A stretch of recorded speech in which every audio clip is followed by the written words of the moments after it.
तो आज हम इस्लामिक कानून की एक बहुत ही दिलचस्प और अहम अवधारणा इद्दत को समझने वाले हैं। चलिए जानते हैं कि आखिर ये है क्या और इसकी ज़रूरत क्यों है। तो हम करेंगे क्या? सबसे पहले हम समझेंगे कि इद्दत का ये नियम है क्या, फिर इसके पीछे के असल मकसद को जानेंगे। ये भी देखेंगे कि इसकी मुद्दत मतलब टाइम पीरियड कैसे तय होता है, और हाँ, वो कौन सी सूरतें हैं जब ये लागू ही नहीं होता, और आखिर में हम इसके नतीजों पर भी बात करेंगे। तो चलिए सबसे पहले और सबसे जरूरी सवाल से शुरू करते हैं।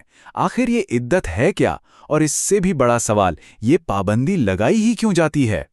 देखिए, कुरान में यह बताया गया है कि तलाक या शौहर की मौत के बाद एक औरत को दोबारा शादी करने से पहले कुछ वक्त इंतजार करना होता है।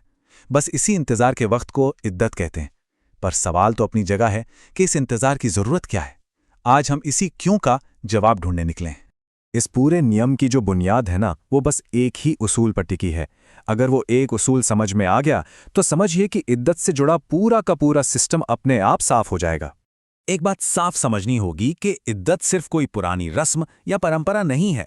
नहीं, इसके पीछे एक बहुत ही साफ, बहुत ही ठोस वजह है जो इसे कानूनी और आप कह सकते हैं बायोलॉजिकल सेफगार्ड बनाती है। तो वो वजह है क्या? इसे कहते हैं इस्तबरार रहम। इसका सीधा सा मतलब है ये पक्का करना कि औरत हामला यानी प्रेग्नेंट है या नहीं। देखिए, कानून का मकसद ये है कि अगर कोई बच्चा पैदा हो तो उसके वालिद यानी पिता की पहचान को लेकर जरा भी शक या कोई कन्फ्यूजन न रहे। ये बच्चे के वंश को, उसकी लिनीज को पूरी तरह से महफूज रखने के लिए है। अब देखिए कितना दिलचस्प है। यही एक बुनियादी उसूल, यानी बच्चे के वालिद की पहचान को पक्का करना, यही उसूल तय करता है कि अलग अलग सूरतों में औरत को कितना इंतजार करना होगा। जरा इस टेबल पर नजर डालिए। अगर तलाक हुआ है तो 3 माहवारी चक्र का इंतजार है, जो प्रेगनेंसी ना होने का एक साफ बायोलॉजिकल सबूत है ना? अच्छा, अगर किसी वजह से माहवारी नहीं हो रही तो 3 महीने का वक्त तय किया गया है। और अगर शौहर की वफात हो गई हो तो ये मुद्दत 4 महीने और 10 दिन की है, क्योंकि मौत अचानक हो सकती है और इसमें ज्यादा एहतियात की जरूरत होती है। तो आप देख सकते हैं, हर मुद्दत का मकसद एक ही है, इस्तबराए रहम। अच्छा, अब इसी लॉजिक को थोड़ा और आगे बढ़ाते हैं।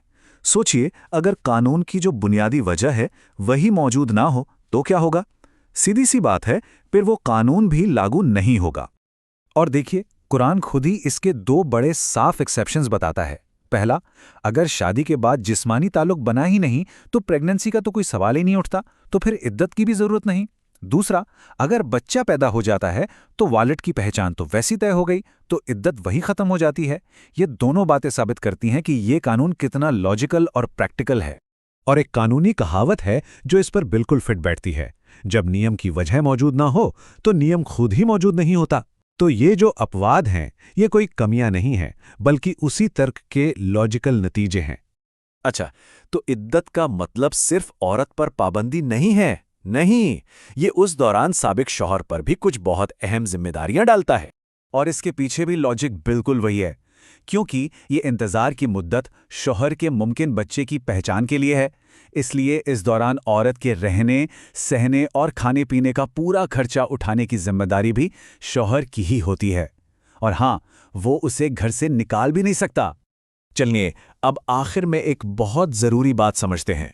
हमें कानून की असल वजह और उसके दूसरे मुमकिन फायदों के बीच फर्क करना सीखना होगा। तो देखिए, कानून की जड़, उसकी जो बुनियाद है, वो है इस्तबराए रहम, यानी वालिद की पहचान। ये तो हुई वजह। हाँ, ये भी सच है कि इस इंतजार के दौरान पति पत्नी को सोचने का मौका मिलता है और हो सकता है कि उनमें सुलह हो जाए। लेकिन यह सुलह एक अच्छा नतीजा हो सकता है, कानून की वजह नहीं है। कानून हमेशा वजह पर टिका होता है, फायदे पर नहीं। तो कुल मिलाके हमने क्या देखा कि जब हम इस कानून के पीछे के क्यों को समझते हैं तो यह सिर्फ एक पाबंदी नहीं रह जाता, बल्कि ये हमें वंश की हिफाजत और रिश्तों में साफ सफाई लाने के लिए बनाया गया एक बहुत ही लॉजिकल फ्रेमवर्क नजर आता है। और ये सारी बातचीत हमें एक बड़े सवाल पर लाकर छोड़ देती है कि किसी भी कानून के पीछे की असल वजह जानने से उस कानून के बारे में हमारा नजरिया कैसे बदल जाता है। इस पर जरूर सोचिएगा।